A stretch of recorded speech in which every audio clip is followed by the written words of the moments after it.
Hi മക്കളെ, ഫൈസൽ സാറാണ്. ഈ ഒരു വീഡിയോ നിങ്ങൾക്ക് ഏറ്റവും കൂടുതൽ എക്സാം എഴുതുന്ന സമയത്ത് ഭയങ്കരമായി യൂസ്ഫുൾ ആയിരിക്കുമെന്ന് എനിക്ക് ഉറപ്പാണ്. സോ അതുകൊണ്ടാണ് ഞാൻ ആദ്യം തന്നെ ഈ ഒരു വീഡിയോ നിങ്ങൾക്ക് വേണ്ടി പോസ്റ്റ് ചെയ്യാമെന്ന് വിചാരിച്ചത്. ഇതിൽ നമ്മൾ പറയാൻ പോകുന്ന കാര്യം എന്താണെന്ന് വെച്ചാൽ, മക്കൾ എങ്ങനെയാണ് എക്സാം എഴുതേണ്ടതെന്നുള്ളതാണ്. നമ്മൾ പഠിക്കേണ്ടത് എങ്ങനെയാണെന്നും റിവിഷൻ ചെയ്യേണ്ടത് എങ്ങനെയാണെന്നും മറ്റു കാര്യങ്ങളെല്ലാം നമ്മളോട് എല്ലാവരും പറഞ്ഞു തരുന്ന കാര്യമാണ്. പക്ഷേ എക്സാം എങ്ങനെയാണ് എഴുതേണ്ടത്, ആ ഒരു എക്സാമിനേഷൻ്റെ ക്വസ്റ്റ്യൻ പേപ്പർ അഥവാ നമ്മുടെ ആൻസർ ഷീറ്റിൽ എങ്ങനെയാണ് പ്രസൻറ്റ് ചെയ്യേണ്ടത് തുടങ്ങിയിട്ടുള്ള കാര്യങ്ങൾ പലപ്പോഴും നമുക്ക് കൺഫ്യൂഷൻ വരുന്നൊരു കാര്യമാണ്. അതിൽ നമ്മൾ വല്ലാതെ ആലോചിക്കാറുമില്ല. ഒരുപക്ഷെ നമ്മൾ പഠിക്കുന്ന അത്ര പോലും നമ്മൾ ആലോചിക്കാത്ത കാര്യമാണ്. ആ പഠിച്ച കാര്യങ്ങൾ ഒരു 1.5 മണിക്കൂർ അല്ലെങ്കിൽ 2.5 മണിക്കൂറിൻ്റെ പരീക്ഷ പേപ്പറിലേക്ക് നമ്മൾ എങ്ങനെ സ്പെസിഫൈ ചെയ്തിട്ട് എഴുതണം എന്നുള്ളത്. സോ ആ കാര്യമാണ് ഇന്ന് ഞാൻ നിങ്ങളോട് സൂചിപ്പിക്കാനുള്ളത്. അതുകൊണ്ട് കൃത്യമായിട്ട് മക്കൾ ഈ ഒരു വീഡിയോ മുഴുവനായിട്ടും നിർബന്ധമായിട്ടും കാണണം കേട്ടോ. സോ നമ്മൾ എക്സാം തുടങ്ങുന്ന സമയത്ത് നമുക്ക് ആദ്യം തന്നെ ക്വസ്റ്റ്യൻ പേപ്പർ തരും. ക്വസ്റ്റ്യൻ പേപ്പർ തരുന്ന സമയത്ത് നമ്മുടെ മുമ്പിൽ കൂൾ ഓഫ് ടൈം ഉണ്ട്. ശരിക്കും അത് കേൾക്കുന്ന സമയത്ത് കൂൾ ഓഫ് ടൈം ഒക്കെ ആണെങ്കിലും നമ്മുടെ മുമ്പിൽ അത് ഒരു ഹോട്ട് ഓഫ് ടൈം ആയിട്ടാണ് ഫീൽ ചെയ്യാറുള്ളത്. ഓരോ ക്വസ്റ്റ്യൻസുകളും നമ്മൾ വായിക്കുന്നു, നമ്മുടെ ടെൻഷൻ കൂടുന്നു, നമ്മുടെ പ്രഷർ കൂടുന്നു, ഭയങ്കരമായിട്ട് നമ്മൾ പ്രഷർ അനുഭവിക്കുന്ന ഒരു സമയമായിരിക്കും ഉണ്ടായിരിക്കുക. പക്ഷേ ആ കൂൾ ഓഫ് ടൈമിനെ നിങ്ങൾ കൂളാക്കാൻ വേണ്ടി ഉപയോഗിക്കണം. എങ്ങനെയെന്നല്ലേ, ആദ്യത്തെ ക്വസ്റ്റ്യൻ നിങ്ങൾ വായിക്കുന്നു. ഈ കൊല്ലത്തെ പാറ്റേൺ അറിയാലോ, എന്തായാലും ഡിഫറൻസ് ആയിരിക്കും. നിങ്ങൾ പ്രതീക്ഷിക്കുന്ന രീതിയിലൊരു ചോദ്യം നിങ്ങൾ അവിടെ പ്രതീക്ഷിക്കുകയേ വേണ്ട. അതാണ് എനിക്ക് ആദ്യം പറയാനുള്ളത്. പ്രതീക്ഷിക്കുന്ന രീതിയിലുള്ള ചോദ്യമേ അവിടെ ഉണ്ടാവില്ല. സോ അതുകൊണ്ട് ഒന്നാമത്തെ ചോദ്യം വായിക്കുന്നു. മേ ബി നിങ്ങൾക്ക് ഒന്നും മനസ്സിലാവാത്ത ചോദ്യമായിരിക്കും, സ്കിപ്പ് ഇറ്റ്. രണ്ടാമത്തെ ചോദ്യം വായിക്കുന്നു, എനിക്ക് എന്തൊക്കെയോ കുറച്ചൊക്കെ അറിയാം.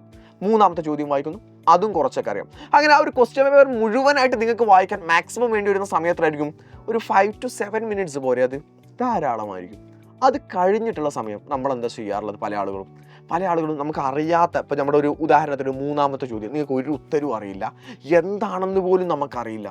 നമ്മൾ നേരെ ഇപ്പുറത്തേക്കൊക്കെ തിരിഞ്ഞു നോക്കുന്ന പരിപാടിയൊക്കെ ഉണ്ടാവാറുണ്ട്. അതൊന്നും ചെയ്യാൻ നിൽക്കരുത് മക്കളെ. നിങ്ങൾ പകരം എന്ത് ചെയ്യുക, നിങ്ങൾക്ക് നന്നായിട്ട് അറിയാവുന്ന കുറേ ചോദ്യങ്ങൾ അവിടെ കണ്ടില്ലേ നിങ്ങൾ, അതിൻ്റെ ഉത്തരങ്ങൾ മനസ്സിൽ കൃത്യമായിട്ടൊന്ന് പ്ലാൻ ചെയ്ത് വെച്ചേക്കാം. അടിപൊളിയായിട്ട് നിങ്ങൾ സെറ്റാക്കിയിട്ട് അതിൻ്റെ ഉത്തരങ്ങൾ ഞാൻ എങ്ങനെയൊക്കെ എഴുതണം, അതിന് ഏത് ഹെഡിങ് എഴുതണം, അതിൻ്റെ പോയിന്റ്സുകൾ എത്ര ഉണ്ടാവണം, അത് കൃത്യമായിട്ടൊന്ന് ഷെഡ്യൂൾ ചെയ്ത് വെച്ചേക്കാം.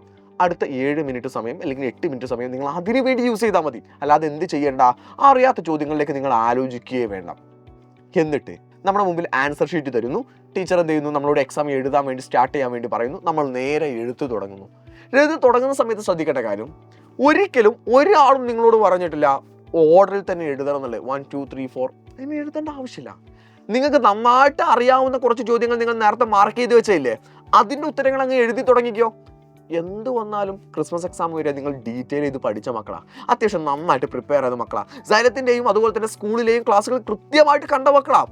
അതുകൊണ്ട് തന്നെ നിങ്ങൾക്ക് അത്യാവശ്യം നന്നായിട്ടൊക്കെ എഴുതാൻ അവിടെ പറ്റും.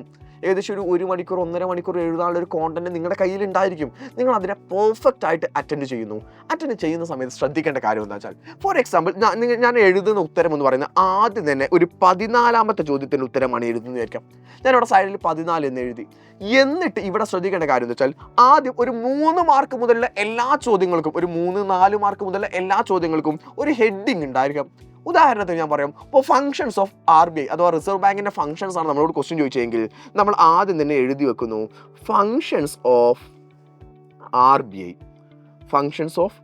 RBI അഥവാ റിസർവ് ബാങ്ക് എന്ന് എന്ത് ചെയ്യുന്നു, നമ്മൾ എഴുതി വെക്കുന്നു, ഒരു അണ്ടർലൈൻ ഇടുന്നു. ഈ ഹെഡിങ് നിങ്ങൾ പുറത്ത് എവിടുന്നും എടുത്തൊന്നും കൊണ്ടുവരേണ്ട ആവശ്യമില്ല കേട്ടോ. നിങ്ങളുടെ ക്വസ്റ്റ്യൻ പേപ്പർ തന്നെ ഉണ്ടായിരിക്കും ഡിസ്ക്രൈബ് അല്ലെങ്കിൽ mention the functions of RBI എന്ന് തന്നെ ആയിരിക്കും ക്വസ്റ്റ്യൻ ഉണ്ടായിരിക്കുക. സോ അതിൽ മെൻഷൻ അല്ലെങ്കിൽ ഡിസ്ക്രൈബ് എന്നുള്ള വേർഡ് അങ്ങോട്ട് ഒഴിവാക്കി വെച്ചാൽ തന്നെ നിങ്ങൾക്ക് കൃത്യമായിട്ട് കിട്ടും ഫങ്ഷൻസ് ഓഫ് RBI ആണ് അത് വേണ്ടത് എന്നുള്ളത്.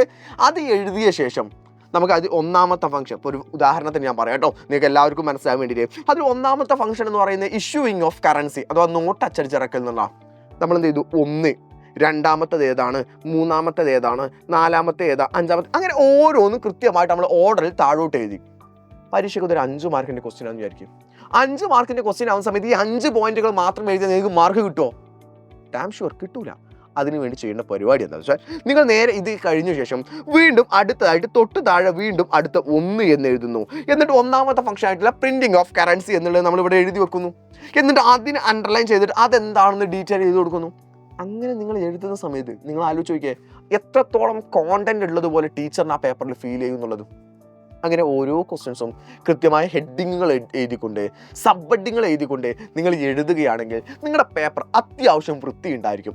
രണ്ടാമത്തെ കാര്യം അതിന് വൃത്തിയാക്കാനുള്ള മാറ്റർ എന്ന് പറയുന്നത്, നിങ്ങൾ എന്ത് ചെയ്തു, ഉദാഹരണത്തിന് ഒരു 15ാമത്തെ ക്വസ്റ്റ്യൻ നിങ്ങൾ എഴുതി, അത് കഴിഞ്ഞിട്ട് ഇപ്പോൾ 15ാമത്തെ ക്വസ്റ്റ്യൻ ആൻസർ ഇവിടെ ഇങ്ങനെ എന്ത് ചെയ്തു, നമ്മൾ ഡീറ്റെയിൽ ചെയ്തിട്ട് ഇവിടെ എഴുതിയിട്ടുണ്ടെന്ന് വിചാരിക്കാം ഫോർ എക്സാമ്പിൾ. അത് കഴിഞ്ഞ് നമ്മൾ എന്ത് ചെയ്തു, 17ാമത്തെ ക്വസ്റ്റ്യൻ എഴുതുന്നതും 17ാമത്തെ ക്വസ്റ്റ്യൻ ഇതിൻ്റെ തൊട്ട് ഒപ്പം തന്നെ എഴുതുന്നതിന് അപ്പുറമായിട്ട് നിങ്ങൾക്ക് ചെയ്യാൻ പറ്റുന്ന ഒരു രീതി എങ്ങനെ വെച്ചാൽ ഒരിത്തിരി താഴോട്ട് എഴുതിയിട്ട് ഇതിൻ്റെ രണ്ടിൻ്റെയും ഇടയിൽ ഒരു ലൈന് വരച്ചേക്കാം. നിങ്ങളുടെ കയ്യിലൊക്കെ പെൻസിൽ ഉണ്ടാവില്ല മക്കളെ, ആ പെൻസിൽ എടുത്തെടുത്താൽ ഇങ്ങനെ ഒരു വര വരച്ചാൽ മതി. ഇങ്ങനെ ഒരു വര വരച്ചാലുള്ള ഗുണം എന്താണെന്ന് വെച്ചാൽ ഇപ്പോൾ നമ്മൾ 17ാമത്തേന് ഉത്തരം എഴുതി അടുത്തായിട്ട് നമ്മൾ ഇങ്ങനെ ഒരു ലൈന് വരച്ചാൽ ടീച്ചറിന് പേപ്പർ വാല്യൂ ചെയ്യുന്ന സമയത്ത് ഈസി ആയിരിക്കും ഓരോ ക്വസ്റ്റ്യൻസിൻ്റെയും ആൻസേഴ്സ് ഫൈൻഡ് ഔട്ട് ചെയ്യാം. രണ്ടാമത്തെ ചില ആളുകളുടെ ഒരു പ്രശ്നം വരുന്നതാണ് ചെരിഞ്ഞിട്ട് പോകുന്നൊരു പ്രശ്നം ഉണ്ടായിരിക്കും. ആ ചെരിവുകളൊക്കെ അവിടെ നേരെയാക്കാനും ഇത് നമ്മളെ സഹായിക്കും. കൂടാതെ തന്നെ നമ്മൾ സാധാരണ ഈ ആദ്യത്തെ 6 ക്വസ്റ്റ്യൻസുകൾ ഉണ്ടാവാറുണ്ട്, അല്ലെങ്കിൽ MCQ ക്വസ്റ്റ്യൻസുകൾ. അത് നമ്മൾ എന്ത് ചെയ്യും, ആദ്യം ചിലപ്പോൾ 1 എഴുതും, 2 എഴുതും, 3 എഴുതും, പിന്നെ നമുക്ക് അറിയുന്നുണ്ടാവില്ല. പിന്നെ നമ്മൾ എന്ത് ചെയ്യുന്നു, ഒരു 17ാമത്തെ 18ാമത്തെ എസ് എഴുതിയതിന് ശേഷമായിരിക്കും വീണ്ടും ഇവിടേക്ക് വന്നിട്ട് 4ാമത്തെ മാത്രം എഴുതുക. അപ്പോൾ അതിനിടയിൽ എന്ത് ചെയ്യും, ആ 1 നമ്മളുടെ കാണൂല, ആ 4ാമത്തേൻ്റെ ഉത്തരം അവിടെ നമ്മൾ ടീച്ചേഴ്സ് കാണൂല. അപ്പോൾ നമ്മൾ എന്ത് ചെയ്യുന്നു, പേപ്പറൊക്കെ നമ്മുടെ കയ്യിലേക്ക് കിട്ടിയ ശേഷം ടീച്ചറോട് പറയും, ടീച്ചറെ ഇത് ഇവിടെ ഉണ്ടായിരുന്നു എന്ന് പറയും. ടീച്ചർ ഇത് ഇവിടെ ഉണ്ടായിരുന്നില്ല, ഞാൻ കണ്ടില്ല എന്നൊക്കെ പറയും. ഇങ്ങനെയൊക്കെ സീക്വൻസുകൾ നമുക്ക് വരാനുള്ളതാണ്.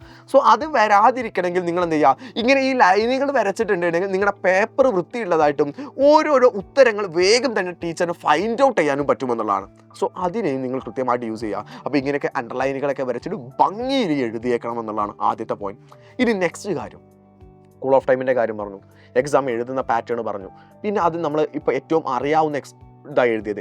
ഈ അറിയാവുന്നത് എഴുതി കഴിഞ്ഞാൽ ഓട്ടോമാറ്റിക്കലി നിങ്ങൾ അറിയാത്ത കാര്യങ്ങൾ, അറിയാത്ത ചോദ്യങ്ങളൊക്കെ ഉണ്ടല്ലോ, അത് 2 or 3 പ്രാവശ്യം വായിക്കുന്ന സമയത്ത് നിങ്ങൾക്ക് കൃത്യമായിട്ട് ഉത്തരങ്ങൾ കിട്ടും. ആ ചോദ്യം സമാധാനത്തിൽ വായിക്കണം എന്നുള്ളതാണ്. സമാധാനത്തിൽ വായിക്കണമെങ്കിൽ നിങ്ങൾ ആദ്യം ഉത്തരങ്ങൾ എഴുതിയതിൽ ഒരു കോൺഫിഡൻസ് നിങ്ങൾക്ക് ക്രിയേറ്റ് ആയാൽ മാത്രമേ സമാധാനത്തോടു കൂടി അവിടെ വായിക്കാൻ പറ്റുള്ളൂ. അത് ഏറ്റവും അവസാനത്തേക്ക് നിങ്ങൾ വായിച്ചു എന്നിട്ട് ഉത്തരം എഴുതിക്കും. ഇനി ഏറ്റവും അവസാനത്തെ കാര്യം, ഇത് വളരെയധികം ശ്രദ്ധിക്കേണ്ടതാണ്. അവസാനത്തെ 5 മിനിറ്റാണ് ഞാൻ ആക്ച്വലി പറയാറുള്ളത് ഇറ്റ്സ് എ ഗോൾഡൻ ടൈം എന്ന് പറയാം. നമ്മളെന്താ അവസാനത്തെ 5 മിനിറ്റ് ചെയ്യാറുള്ളത്?